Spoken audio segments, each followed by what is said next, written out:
करें स्टार्ट? ठीक है, अब जो है हम करेंगे मॉनेटरी पॉलिसी। ठीक है बेटा, अभी तक हमने क्या किया था, डेफिशिएंट डिमांड और एक्सेस डिमांड। अब डेफिशिएंट डिमांड और एक्सेस डिमांड को सही करने का क्या मतलब है यहाँ पर कि करेक्ट हो तो बात बिल्कुल सही है, करेक्ट। तो अब करेक्ट का क्या मतलब है कि अब हमारी एग्रीगेट डिमांड अगर ज़्यादा हो गई है तो उसको कम कैसे करें, कम हो गई है तो उसको ज़्यादा कैसे करें। सिंपल सी बात है, मैंने अभी बताया था कि डिमांड हमारी बढ़ती किस कारण से, पैसे से। पैसा आएगा तो डिमांड बढ़ जाएगी, पैसा नहीं होगा, कम होगी तो डिमांड कम हो जाएगी। तो अब जो है अगर एक्सेस डिमांड है, एक्सेस डिमांड में मतलब मार्केट में पैसा ज़्यादा है, मार्केट से जो है गवर्नमेंट के पास पैसा जाना चाहिए। ठीक है, मार्केट से पैसा जो है हमारा कम होना चाहिए। ठीक है, क्योंकि इतना जो है हमारा अगर एक्सेस डिमांड है तो इतना पैसा हमारे पास ज़्यादा आ गया, तो इस पैसे को हमें जो है कम करना है। जब कम करेंगे तभी तो फुल एम्प्लॉयमेंट पे आएगा। तो मार्केट से फ्लो ऑफ मनी हमें कम करना है इन the case of excess demand, और डेफिशिएंट डिमांड में हमें फ्लो ऑफ मनी को बढ़ाना है कि मार्केट में पैसा आना चाहिए। ये बात समझ में आ गई? एक्सेस डिमांड है तो मार्केट से पैसा कम होना चाहिए, और डेफिशिएंट डिमांड है तो मार्केट में पैसा आना चाहिए। ये बात समझ में आ गई? अब क्या आता है हमारा मॉनेटरी पॉलिसी, फिस्कल और मॉनेटरी। बट पहले हम मॉनेटरी करेंगे, क्योंकि फिस्कल पॉलिसी को हम बजटरी पॉलिसी भी कहते हैं। वो हमने गवर्नमेंट बजट में थोड़ा बहुत पढ़ा भी है। हाँ वो आसान है, वो तो जल्दी हो जाएगा। पहले मॉनेटरी पॉलिसी। मॉनेटरी पॉलिसी क्या होती है, जिससे कि सेंट्रल बैंक क्रेडिट कंट्रोल करता है। कौन करता है? RBI, central bank. ठीक है, मॉनेटरी पॉलिसी होती है जिससे सेंट्रल बैंक जो है वो क्रेडिट कंट्रोल करता है। इसके दो इंस्ट्रूमेंट्स होते हैं। क्या होते हैं? दो instruments, qualitative and quantitative.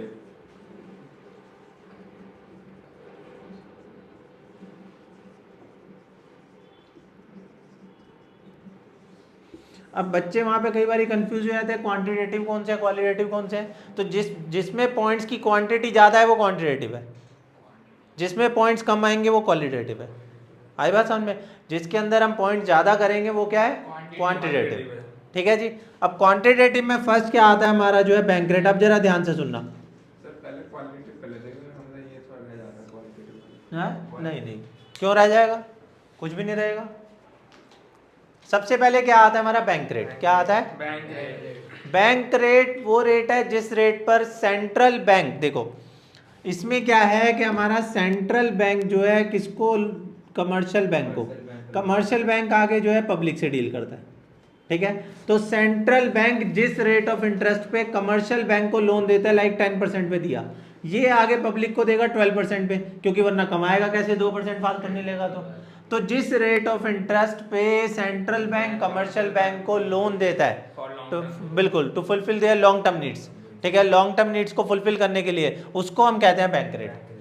The rate at which central bank lends to commercial bank. ठीक है, इसमें जो है हमारा bank rate is the rate at which central bank lends money to the commercial bank for long term needs. ये बात समझ में आ गई? अब जो है, अब जरा हर एक पॉइंट के अंदर सोचना तुम्हें, एक्सेस डिमांड में क्या करना है और डेफिशिएंट डिमांड में। ठीक है, अब किसको सही करें, पहले एक्सेस डिमांड लेके चलते हैं। एक्सेस डिमांड मतलब मार्केट में फ्लो ऑफ मनी, उसको कम करना है। मार्केट में पैसा कम करना है मतलब पब्लिक के पास पैसा जो है कम आना चाहिए, पब्लिक का पैसा। तो इस रेट ऑफ इंटरेस्ट को हमें, तो इसलिए इस रेट ऑफ इंटरेस्ट को हमें, तो हम बैंक रेट को क्या करेंगे, बैंक रेट को बढ़ाएंगे तो आगे कमर्शियल बैंक लोन जो है कम लेगा, जिससे कि क्योंकि कॉस्ट ऑफ बोरोइंग बढ़ जाएगी, जिससे कि पब्लिक भी जो है लोन कम लेगा, तो मार्केट में फ्लो ऑफ मनी कम हो जाएगा। आई बात समझ में? फर्स्ट क्या आता है, बैंक रेट। इसको आप अपनी लैंग्वेज में लिख कर आ सकते हो, बट बीच में थोड़ी थोड़ी सी चीज़ें होती है, जैसे कि हमारे जो है बैंक रेट बढ़ा दिया, उससे किसके ऊपर इंपैक्ट आएगा, हमारा कॉस्ट ऑफ बोरिंग पे आएगा, कॉस्ट ऑफ बोरिंग से फ्लो ऑफ मनी पे आएगा। तो ये सारी 2-3 चीज़ें होती हैं जो ध्यान में रखना, बाकी इसमें मार्क्स नहीं काटते। कॉस्ट ऑफ बोरिंग दोनों के लिए होगा ना? हाँ, कॉस्ट ऑफ बोरिंग दोनों के लिए होगा, वो भी रेट ऑफ इंटरेस्ट ही तो है कॉस्ट ऑफ बोरिंग हमारा। ठीक है, तो बैंक रेट हमारा इन केस ऑफ एक्सेस डिमांड क्या हो जाएगा, बढ़ जाएगा। जब बढ़ा देंगे तो कॉस्ट ऑफ बोरोइंग बढ़ जाएगी, कमर्शियल बैंक डिस्करेज होंगे लोन लेने के लिए, आगे पब्लिक भी डिस्करेज होगी, जिससे क्या है मार्केट में फ्लो ऑफ मनी हमारा कम हो जाएगा और डेफिशिएंट डिमांड सही हो, एक्सेस डिमांड सही हो जाएगी। ठीक है जी। फर्स्ट क्या आता है, बैंक रेट। बैंक रेट वो रेट है जिस रेट पर सेंट्रल बैंक कमर्शियल बैंक को lends money to commercial bank, बिल्कुल। ठीक है, to meet their long term needs. फिर आता है हमारा जो है सेकंड क्या आता है, रेपो रेट। सेम, बिल्कुल सेम है, सिर्फ इसमें शॉर्ट टर्म नीड लिखाना है, बाकी सब चीजें सेम है। सिर्फ लॉन्ग टर्म नीड के बजाय क्या लिख देना है, शॉर्ट टर्म नीड। सेम वो ये है रेपो रेट भी, the rate at which central bank lends money to commercial bank to fulfil their short term needs, to meet their short term needs. इसको भी हम क्या करेंगे, in the case of excess demand बढ़ा देंगे, in case of deficient demand इसको कम कर देंगे। ठीक है, फर्स्ट क्या था हमारा बैंक रेट, सेकंड क्या आता है रेपो रेट, थर्ड क्या आता है हमारा रिवर्स रेपो रेट। अब जरा ये ध्यान देना क्योंकि ये अलग से भी आ जाता है। देखो बेटा रिवर्स रेपो रेट क्या होता है, कमर्शियल बैंक के पास दो ऑप्शन है, अब जो भी उसके पास सरप्लस मनी है, कमर्शियल बैंक के पास जो पैसा ज़्यादा बच गया है, उसके पास दो ऑप्शन है। जैसे हमारे पास पैसा ज़्यादा हो जाता है, हम कहाँ जमा करते हैं, कमर्शियल बैंक में। ऐसे ही कमर्शियल बैंक के पास जब पैसा ज़्यादा हो जाता है, वो सेंट्रल बैंक के पास अपने सरप्लस मनी को रखवाता है। ठीक है, तो अब सेंट्रल बैंक के पास दो ऑप्शन है, या तो वो अपनी सरप्लस मनी को सेंट्रल बैंक के पास रखेगा, ठीक है, हम कमर्शियल बैंक में अपना एक्सेस मनी रखते हैं तो हमको क्या मिलता है उसके ऊपर, इंटरेस्ट मिलता है ना। ऐसे ही कमर्शियल बैंक जब सेंट्रल बैंक के पास अपनी एक्सेस मनी रखता है, वहां से भी उसको क्या आता है, इंटरेस्ट। तो वो जो इंटरेस्ट आता है उसको कहते हैं reverse repo rate.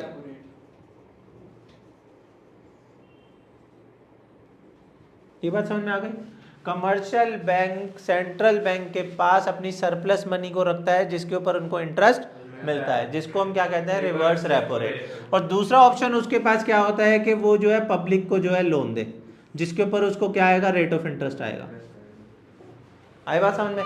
Commercial bank के पास दो ऑप्शन है, या तो अपने सरप्लस मनी को सेंट्रल बैंक के पास रखे या फिर पब्लिक को लोन के लिए दे दे। ठीक है, बट अब एक्सेस डिमांड है, एक्सेस डिमांड में हमें पब्लिक के पास पैसे को कम करना है। ठीक है, तो वो इस चीज को चूज ना करके क्या करेगी, इसको चूज करेगी, तो वो जो है सेंट्रल बैंक के पास पैसा ज्यादा रखेगी, सेंट्रल बैंक को क्या हमारे तो रिवर्स रेपो रेट को बढ़ा देगी। तो जब ये बढ़ा देगी तो एज कंपेयर टू आरओआई ये बढ़ गया और ये कम हो गया, तो commercial bank automatically central bank के पास पैसा रखेगा। आई बात समझ में। तो रिवर्स रेपो रेट उस केस में हम बढ़ा देंगे in case of excess demand. In case of excess demand reverse repo rate बढ़ा देंगे। रिवर्स रेपो रेट समझ में आ गया। कमर्शियल बैंक अपने सरप्लस फंड को सेंट्रल बैंक के पास रखता है, ठीक है, तो उसको जो रेट ऑफ इंटरेस्ट मिलता है that is reverse repo rate. तो in case of excess demand वो रिवर्स रेपो रेट को बढ़ा देंगे, जिससे कि पब्लिक जो है, पब्लिक को लोन जो है कम मिलेगा, फ्लो ऑफ मनी कम हो जाएगी। ठीक है जी। फर्स्ट क्या था, bank rate, repo rate, reverse repo rate. फिर क्या आता है हमारा, ओपन मार्केट ऑपरेशन।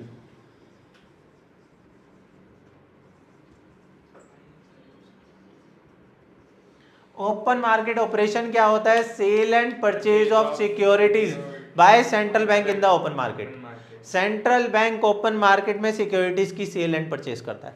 ठीक है, अब जो है एक्सेस डिमांड है, मार्केट में पैसा ज्यादा है, उसको हमें कम करना है। अब आप मान के चलो कि आप जो है सेंट्रल बैंक को, अपने आप को सेंट्रल बैंक मानो, उस हिसाब से सोचो कि मार्केट में पैसे को जो है कम करना है, तो सिक्योरिटीज आप बाय करोगे या सेल करोगे, सेल करोगे। तो उस केस में मतलब एक्सेस डिमांड के केस में सेल ऑफ सिक्योरिटीज होगा। जब भी ये आए तो अपने आप को सेंट्रल बैंक मान के चलना, जिससे आपको पता लग जाए कि सेल करना है या परचेज करना है। आई बात समझ में। तो अब जो है ओपन मार्केट ऑपरेशन होता क्या है, sale and purchase of securities by central bank in the open market. Sale and purchase of securities by central bank in the open market. तो in case of excess demand हम क्या करेंगे, sale करेंगे, sale of securities करेंगे। Sale करेंगे तो market में flow of money कम हो जाएगा, जिससे एक्सेस डिमांड हमारी सही हो जाएगी। फर्स्ट क्या था, बैंक रेट। बैंक रेट होता है लॉन्ग टर्म के लिए। फिर आता है रेपो रेट, शॉर्ट टर्म के लिए। फिर रिवर्स रेपो रेट, जिसमें कमर्शियल बैंक सेंट्रल बैंक के पास अपने सरप्लस फंड नहीं लिखो, गलत कर देंगे, सरप्लस लिख दो, ज़्यादा बेटर है। एक्सेस भी चल जाएगा बट सरप्लस लिख दो। ठीक है, उसके बाद हमने क्या किया, ओपन मार्केट ऑपरेशन। उसके बाद हमारा क्या आता है, एलआरआर। इस एलआरआर जो है, LRR is the summation of CRR plus SLR. अब ये दोनों चीजें आपको समझनी पड़ेगी, क्योंकि एलआरआर में आपको दोनों चीजें अलग अलग लिख के आनी पड़ेंगी। LRR is legal reserve ratio. इसमें दो आते हैं, सीआरआर और एसएलआर। ध्यान से समझना, 2 मिनट में समझ में आ जाएगा। सबसे पहले क्या है कि आप कैश रिजर्व रेशियो, सीआरआर क्या है कि कैश रिजर्व रेशियो। अब ये कैश रिजर्व रखना पड़ता है किसको, कमर्शियल बैंक को सेंट्रल बैंक के पास। कमर्शियल बैंक को सेंट्रल बैंक के पास एक मिनिमम रेशियो रिजर्व में रखना होता है। अब बेटा थोड़ा सा ध्यान देना, जैसे कि कमर्शियल बैंक जो है क्या करता है, सेंट्रल बैंक, मान लो कमर्शियल बैंक के पास 100 करोड़ रुपए है, ठीक है, उस 100 करोड़ में से सेंट्रल बैंक के पास दैट इज CRR, कमर्शियल वो मतलब सेंट्रल बैंक ने ही ये पॉलिसी निकाली हुई है कि सब जितने भी कमर्शियल बैंक को सबको CRR रखना ही पड़ेगा। ये सब चीजें कौन सही कर रहा है? सेंट्रल बैंक सही कर रहा है, RBI सही कर रही है। अब RBI ने डिसाइड करना है कि वो रेट ऑफ इंटरेस्ट क्या रखे, जिससे मतलब वो देखेगी मार्केट में जो एक्सेस डिमांड है या डेफिसिट डिमांड है। अब अगर मार्केट में एक्सेस डिमांड है, मान लो अगर ये 10% जो है सेंट्रल बैंक के पास रखते हैं तो बाकी 90% जाएगा पब्लिक के पास, ठीक है। बट ये 90% वो क्या कह रहे हैं, इसमें क्या है, एक्सेस डिमांड है, ये 90% जो है ज्यादा लग रहा है उनको, तो इस रेट को क्या करेंगे, बढ़ा देंगे। तो in case of excess demand वो CRR को बढ़ा देंगे, कैश रिजर्व रेशियो को बढ़ा देंगे। आई बात समझ में? और यही आता है हमारा SLR क्या होता है, स्टैट्यूटरी लिक्विडिटी रेशियो। बिल्कुल, हर एक कमर्शियल बैंक को अपने पास भी एक मिनिमम रेशियो रिजर्व में रखनी पड़ती है। क्यों रखनी पड़ती है? मान लो किसी ने 1 लाख रुपए जमा करवा रखे हो, निकलवाने आ गया तो बैंक को तो देना पड़ेगा, तो अपने पास एक मिनिमम रेशियो, ये भी सेंट्रल बैंक ने ही डिसाइड कर रखा है कि इतना आपको अपने पास रखना कंपलसरी है। जैसे कमर्शियल बैंक को सेंट्रल बैंक के पास रखना है, ऐसे ही कमर्शियल बैंक को अपने पास भी रिजर्व में एक पैसा रखना होता है। वो कितना रेट ऑफ इंटरेस्ट होता है वो सेंट्रल बैंक ही बताता है। जो अपने पास रखता है दैट इज SLR, जो सेंट्रल बैंक के पास रखता है दैट इज CRR। जो कमर्शियल बैंक अपने पास रखता है वो SLR, जो सेंट्रल बैंक के पास रखता है वो CRR। तो SLR को हम क्या करेंगे, सेम वही कंडीशन ले लो। अब ये उसने जो है सेंट्रल बैंक के पास ना रख के अपने पास रख लिया, 10% अपने पास रखा, 90% आगे लोन पे दे दिया, लेकिन ये 90% क्या ज्यादा है, तो इसको कम करना है, तो इसको क्या करेंगे, बढ़ा देंगे। तो इट मींस एक्सेस डिमांड के केस में SLR भी बढ़ जाएगा, CRR भी बढ़ जाएगा। तो एक बात ध्यान रखना, एक्सेस डिमांड में सारी चीजें हमारी बढ़ रही है।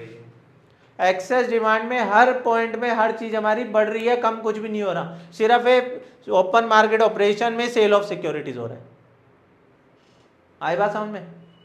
आई बात समझ में? हाँ जी। फर्स्ट क्या था, बैंक रेट बढ़ जाएगा, रेपो रेट बढ़ जाएगा, रिवर्स रेपो रेट बढ़ जाएगा। ये मत सोचना रेपो रेट का उल्टा रिवर्स रेपो रेट वो कम हो जाएगा, गलत कर देंगे, ठीक है। रेपो रेट बढ़ जाएगा, रिवर्स रेपो रेट बढ़ जाएगा, उसके बाद ओपन मार्केट ऑपरेशन में सेल करेंगे, CRR बढ़ जाएगा, SLR बढ़ जाएगा।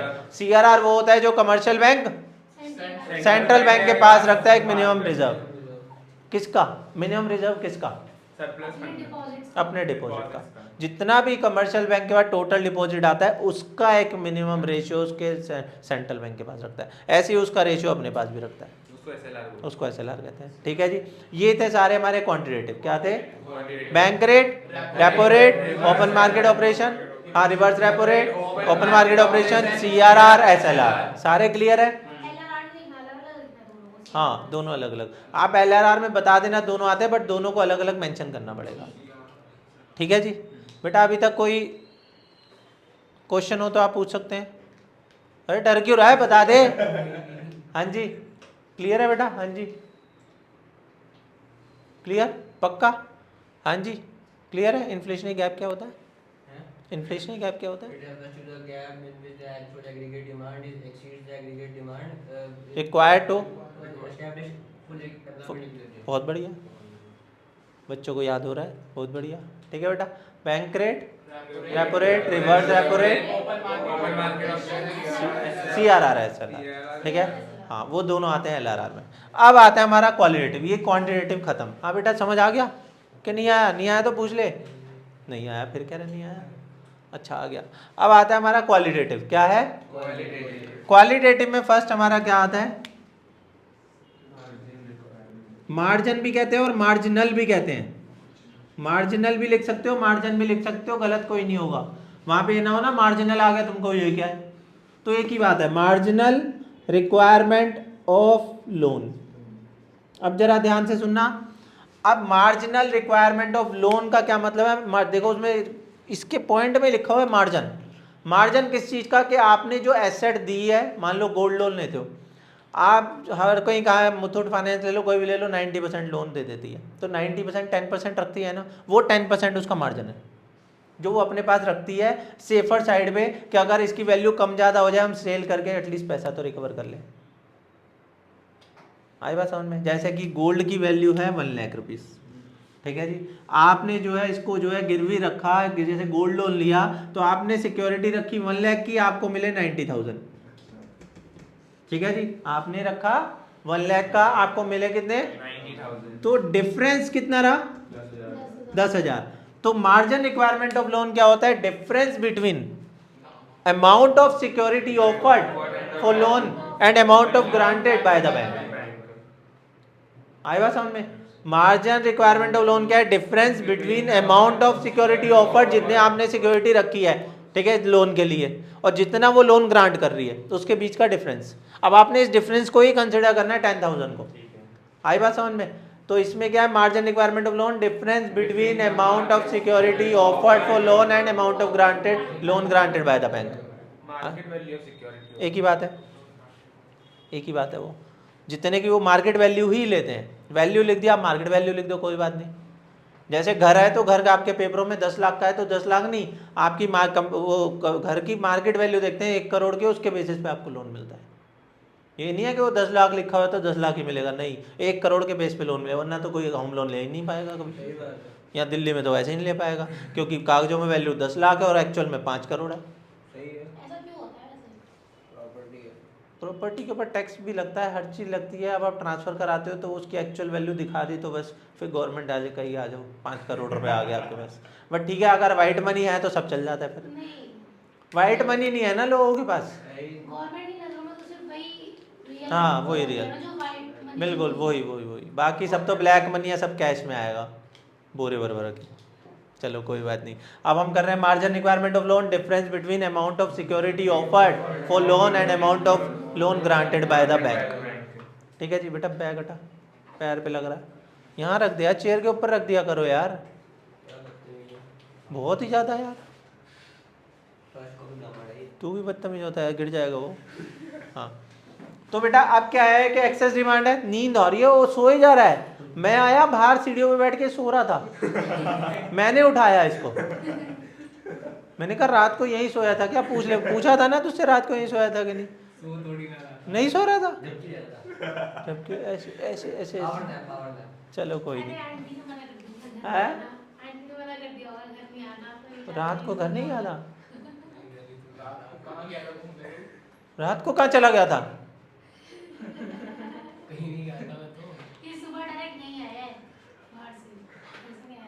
अच्छा हाँ कल कह तो रहा था कहीं जाऊंगा, अच्छा हम पूछ भी रहे थे किसके घर जाएगा, कह रहा परमिशन मिल गई मैं चले जाऊंगा। अरे ठीक क्या, किसकी संगति में रह रहा है आजकल, चलो कोई नहीं। अब देखो बेटा, ये जो बीच का डिफरेंस है 10,000 है, तो ये 90,000 जो पब्लिक के पास गया है, भाई आपके पास तो ये 90,000 गए हैं ना, तो ये 90,000 के एक्सेस डिमांड है, एक्सेस डिमांड मतलब 90,000 ज़्यादा है, इसको हमें कम करना है, तो बीच के डिफरेंस को बढ़ा देंगे। तो मार्जिन रिक्वायरमेंट ऑफ लोन अब इन case of excess demand, excess demand है, हाँ तो अच्छी बात है ना, आपको कम से याद रहेगा सब बढ़ना है, डिविजन डिमांड में सब कम होना है। हाँ जी बेटा, ये समझ में आया। फर्स्ट क्या था, बैंक रेट, फिर क्या था, रिवर्स रेपो रेट, ठीक है, open market operation, CRR SLR जिसको कहता है LRR, ये थे क्वांटिटेटिव के। क्वालिटेटिव में फर्स्ट क्या आता है, margin requirement of loan. Margin requirement of loan क्या होता है, difference amount of security, loan कर दिया गलत कर देंगे, amount of security offered for loan and amount of loan granted by the bank. Market value of securities offered and amount of loan granted by the bank, बिल्कुल ठीक है, ठीक है।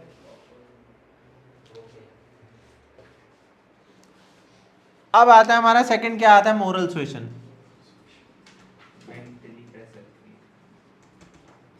मोरल सुएशन, सुएशन मीन्स क्या होता है, pressure, ठीक है, सुएशन मीन्स क्या होता है कि सेंट्रल बैंक कमर्शियल बैंक को प्रेशराइज करता है रेट ऑफ इंटरेस्ट बढ़ाने या कम करने के लिए एज पर दी सिचुएशन, कि अगर सिचुएशन लग रही है कि लोगों के पास पैसे ज़्यादा आ गए हैं तो उसको कम करने के लिए क्या करेंगे, रेट ऑफ इंटरेस्ट बढ़ाने के लिए कहेंगे, नहीं तो कम करने के लिए। तो ये क्या होता है, ये हमारा जो है दिस इज अ कॉम्बिनेशन, ये क्या है, कॉम्बिनेशन होता है हमारा किस चीज़ का, परसुएशन एंड एक तो परसुएड करता है, दूसरा प्रेशराइज करता है। परसुएड करता है और प्रेशराइज, तो ये दोनों का कॉम्बिनेशन होता है। It is a combination of persuasion and pressure. It is a combination of persuasion and pressure that central bank applies on the other bank. Central bank apply करता है ऑन दी, क्यों करता है? To in order to get them act in a manner in a line with its policy, so that बाकी सारे bank जो है central bank की पॉलिसी के अकॉर्डिंगली रन कर सके। आई बात समझ में? तो इसमें क्या है कि moral suasion it is a combination of persuasion and pressure that central bank applies on the other bank, बस इतना भी चल जाएगा, ठीक है? That central bank applies on the other bank. समझ में आ गया? तो अब इसमें क्या करेंगे, मोरल सुएशन जो है, मोरल सुएशन होता कैसे है? डिस्कशन से होता है, लेटर्स के थ्रू होता है, या फिर जो है इसमें जो है बिल्कुल स्पीच वगैरह होती है, ठीक है? एंड मेनली तो यही चीजें हैं, ठीक है? तो अब जो है एक्सेस डिमांड के केस में सेंट्रल बैंक क्या एडवाइस देगा कि रेट ऑफ इंटरेस्ट बढ़ा दो, ठीक है? कि वो परसुएड करेगा, प्रेशराइज करेगा कमर्शियल बैंक को, अदर बैंक्स को रेट ऑफ इंटरेस्ट बढ़ाने के लिए, और इन the case of deficient demand उनको प्रेशराइज करेगा कम करने के लिए, जिससे कि मार्केट फ्लो मनी बढ़ जाए। आई बात समझ में? फर्स्ट क्या था? Margin requirement of loan. Second क्या था? Moral suasion. तो it is a combination of persuasion and pressure that central bank applies on the other bank, that central bank applies on the other bank. सबसे पहले तो meaning ही सही होना चाहिए, meaning सही नहीं है तो वैसे ही काट देंगे। आई बात समझ में? मोरल सुएशन क्या होता है? It is a combination of pressure and persuasion या persuasion and pressure that central bank applies on the other bank act in a manner with the central bank policy. बस ठीक है। लास्ट क्या आता है हमारा? रैशनिंग ऑफ क्रेडिट भी कहते हैं इसको। एक तो कहते हैं सिलेक्टिव क्रेडिट कंट्रोल। क्या कहते हैं? सिलेक्टिव क्रेडिट कंट्रोल, ठीक है? ध्यान रखना, सिलेक्टिव क्रेडिट कंट्रोल को ही कहते हैं रैशनिंग ऑफ क्रेडिट। हाँ जी भाई साहब। अच्छा किसका? अच्छा फाइन आर्ट्स, ओहो वो भी तो है। हाँ तो 11 बजे क्लास थी? अच्छा कल है, आज तो 11 बज चुके हैं।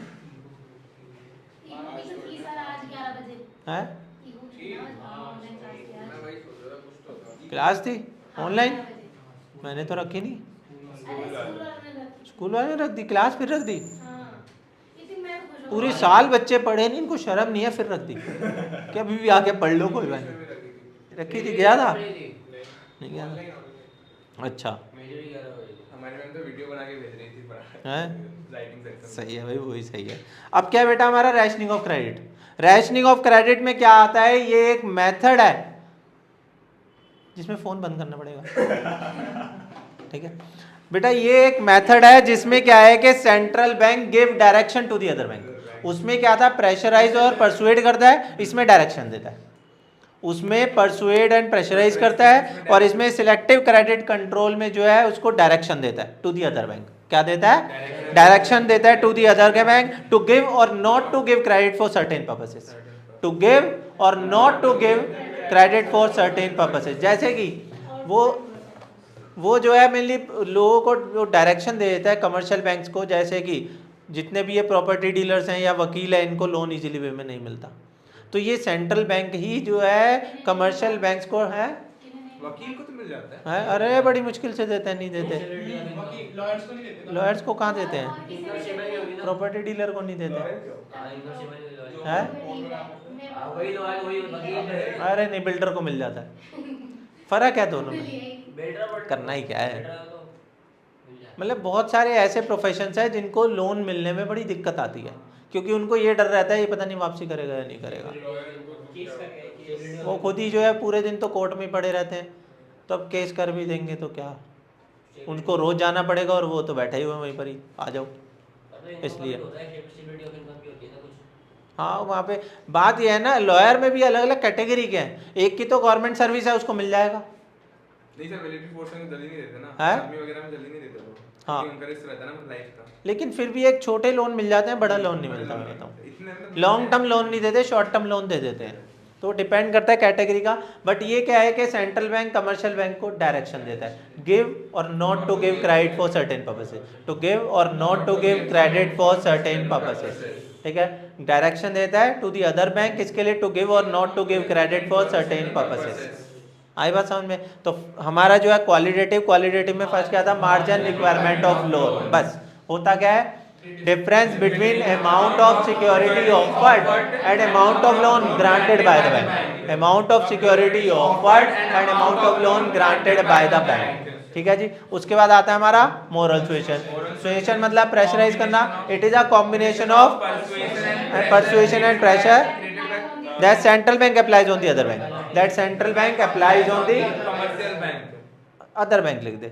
ठीक है, कमर्शियल बैंक भी सही है। लेकिन लास्ट क्या आता है? सिलेक्टिव क्रेडिट कंट्रोल, जिसको रेशनिंग ऑफ क्रेडिट भी कहते हैं। क्या कहते हैं? रेशनिंग ऑफ क्रेडिट भी कहते हैं। ठीक है, तो सिलेक्टिव क्रेडिट कंट्रोल में इसमें क्या है कि डायरेक्शन देता है। सेंट्रल बैंक डायरेक्शन देता है टू दी अदर बैंक या कमर्शियल बैंक्स को।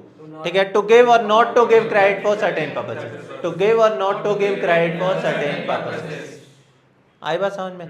ये थे हमारे मॉनेटरी पॉलिसी के सारे इंस्ट्रूमेंट, क्वांटिटेटिव और क्वालिटेटिव, जिससे कि हम डेफिसिएंट और एक्सेस डिमांड दोनों सही करते हैं। ठीक है बेटा, अब जरा 5, 7, 10 मिनट लगा के सारे पॉइंट्स एक बारी, कोई भी एक्सेस डिमांड ले लो या डेफिसिएंट डिमांड ले लो, उसके सारे पॉइंट पढ़ लो। ठीक है बेटा, इसको बंद कर दीजिए।